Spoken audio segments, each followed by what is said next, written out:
بسم اللہ الرحمن الرحیم۔ میرے نہایت ہی واجب الاحترام دینی بھائیوں اور پردہ نشین بہنوں، اللہ رب العزت کا بے انتہا احسان ہے کہ اس نے ہمیں ایمان جیسی دولت سے نوازا اور اپنے پیارے حبیب حضرت محمد مصطفیٰ صلی اللہ علیہ وسلم کا امتی بنایا۔ آج کی اس نشست میں ہم انسانی زندگی کے اس مرحلے پر گفتگو کریں گے جسے بڑھاپا کہا جاتا ہے۔ یہ وہ وقت ہے جب انسان اپنی زندگی کی تھکن اتار کر اپنے اصل مالک کی طرف لوٹنے کی تیاری کرتا ہے۔ ہمارے پیارے نبی صلی اللہ علیہ وسلم نے بڑی شفقت اور محبت سے 9 ایسی اقسام کے بزرگوں کا ذکر فرمایا ہے جن سے اللہ تعالیٰ نہ صرف بے حد راضی ہوتا ہے بلکہ انہیں موت کے وقت کلمہ طیبہ لا الہ الا اللہ کی وہ عظیم سعادت نصیب فرماتا ہے جس کی تمنا ہر مومن کرتا ہے۔ انسانی زندگی کے سفر پر غور کریں تو یہ 3 بڑے مراحل پر مشتمل نظر آتی ہے: بچپن، جوانی اور بڑھاپا مجموعی طور پر زندگی کا خلاصہ ہے۔ بچپن کا زمانہ معصومیت اور کھیل کود کی نظر ہو جاتا ہے، جبکہ جوانی کی توانائیاں دنیاوی دوڑ دھوپ، روزگار اور گھریلو مصروفیات میں صرف ہو جاتی ہیں۔ لیکن یاد رکھیے، بڑھاپا وہ وقت ہے جب انسانی طاقتیں جواب دینے لگتی ہیں، بال سفیدی کی چادر اوڑھ لیتے ہیں اور انسان کو یہ احساس ہونے لگتا ہے کہ اب آخرت کا سفر قریب ہے۔ دین اسلام ایک مکمل ضابطہ حیات ہے۔ اس نے جہاں ہمیں عبادت سکھائی وہیں معاشرے کے ہر طبقے کے حقوق بھی بتائے۔ خاص طور پر بزرگوں کے مقام و مرتبے کے بارے میں اسلام نے جو رہنمائی دی ہے وہ دنیا کے کسی اور مذہب میں نظر نہیں آتی۔ قرآن کریم میں اللہ سبحانہ و تعالی نے اپنی عبادت کے حکم کے فوراً بعد والدین کے ساتھ حسن سلوک کا ذکر فرمایا ہے۔ ارشاد باری تعالی ہے کہ جب تمہارے والدین میں سے کوئی ایک یا دونوں بڑھاپے کو پہنچ جائے تو خبردار انہیں اف تک نہ کہنا۔ یہ 2 حرفی لفظ اف دراصل بیزاری کی علامت ہے۔ اللہ فرماتا ہے کہ ان کے سامنے اپنی آواز اونچی نہ کرو بلکہ ان سے انتہائی نرم اور خوبصورت لہجے میں بات کرو۔ اللہ نے حکم دیا کہ عاجزی کے ساتھ اپنے بازو ان کے سامنے جھکا دو اور ان کے لیے یہ دعا مانگو: اے میرے پروردگار، تو ان دونوں پر ایسے ہی رحم فرما جیسا کہ انہوں نے مجھے بچپن میں پالا اور میری پرورش کی۔ یہ حکم اس بات کی دلیل ہے کہ بوڑھے والدین کی خدمت صرف اخلاقی فرض نہیں بلکہ اللہ کی خوشنودی کا ذریعہ ہے۔ اسلام کی تعلیمات صرف اپنے والدین تک محدود نہیں بلکہ معاشرے کے ہر بزرگ کا احترام ہم پر لازم کیا گیا ہے۔ حضور اکرم صلی اللہ علیہ وسلم کا فرمان عالی شان ہے: بے شک کسی سفید داڑھی والے مسلمان کی عزت کرنا اللہ پاک کی تعظیم و بزرگی کا حصہ ہے۔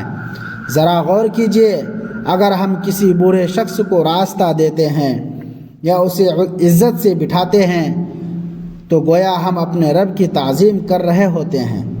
آپ صلی اللہ علیہ وسلم نے تو یہاں تک فرما دیا کہ وہ شخص ہم میں سے نہیں، یعنی وہ ہمارے طریقے پر نہیں جو ہمارے چھوٹوں پر شفقت نہ کرے اور ہمارے بڑوں کی عزت و توقیر نہ کرے۔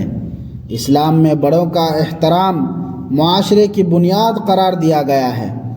نبی کریم صلی اللہ علیہ وسلم کی سنت مبارکہ سے ہمیں 4 قسم کے لوگوں کی خاص تعظیم کا حکم ملتا ہے جن کا احترام معاشرے میں برکت کا باعث ہے۔ پہلے نمبر پر وہ عالم دین جس نے اپنی پوری زندگی اللہ کے دین کی ترویج پر قرآن کے فہم کے لیے وقف کر دی۔ دوسرے نمبر پر برا شخص ہے یہاں تک کہ انسانیت کی بنیاد پر غیر مسلم بوڑھے کا احترام بھی سکھایا گیا۔ حضرت اسماء بنت ابو بکر رضی اللہ تعالی عنہ کی مثال ہمارے سامنے ہے۔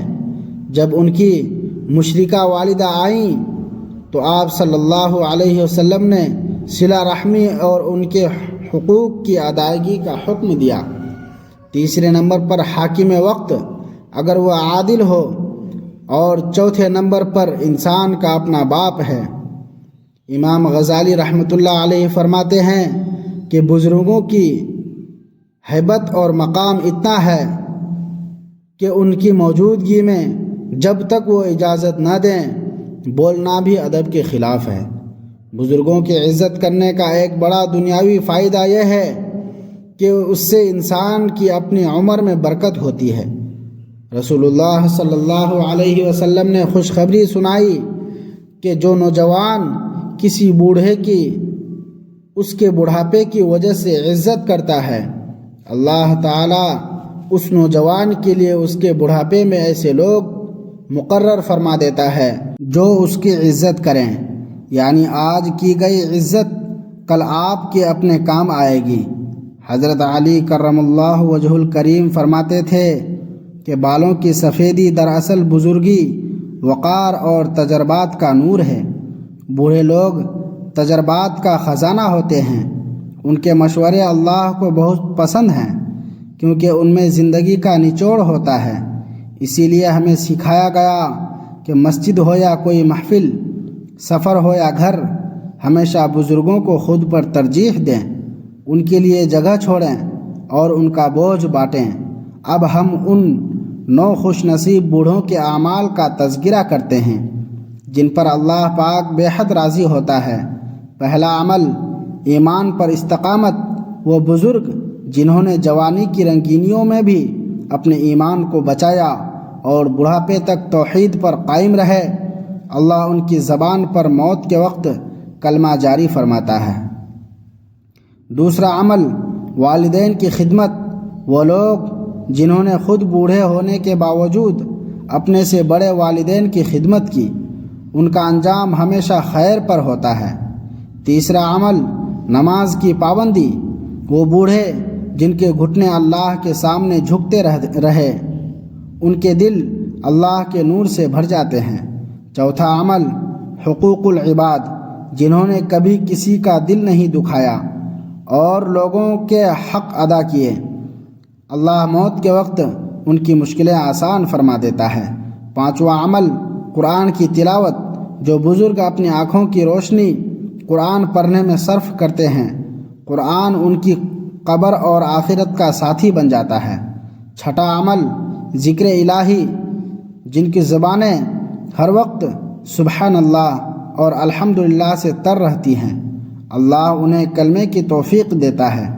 ساتواں عمل توبہ و استغفار۔ وہ بوڑھے جو اپنے ماضی کی غلطیوں پر روتے ہیں اور معافی مانگتے ہیں، اللہ ان کے گناہوں کو نیکیوں میں بدل دیتا ہے۔ آٹھواں عمل حج اور عمرہ۔ جنہوں نے بڑھاپے میں بھی اللہ کے گھر کی حاضری دی، ان کے لیے جنت کی بشارت ہے۔ نواں عمل نیک اولاد کی تربیت۔ وہ بزرگ جنہوں نے اپنی اولاد کو دین سکھایا، ان کی اولاد ان کے لیے صدقہ جاریہ بن جاتی ہے اور ان کی موت کے وقت ان کے سرحانے قرآن پڑھتی ہے۔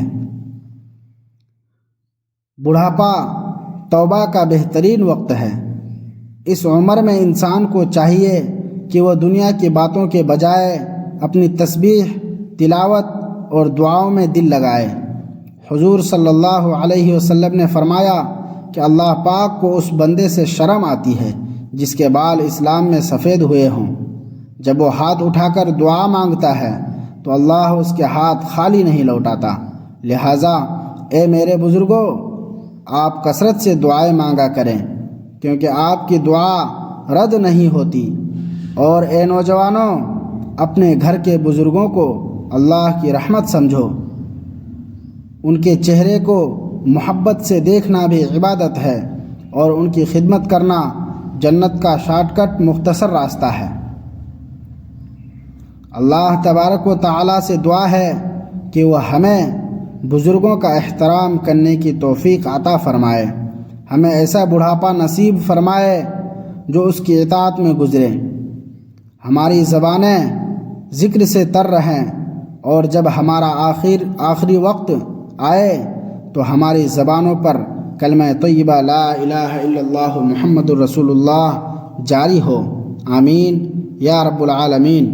ناظرین، اگر آپ کو یہ بیان اچھا لگا ہو تو اسے صدقہ جاریہ کی نیت سے لائک اور شیئر ضرور کریں، چینل کو سبسکرائب کریں اور کمنٹ باکس میں اللہ تعالیٰ کے 99 ناموں میں سے کوئی ایک نام محبت سے ضرور لکھیں۔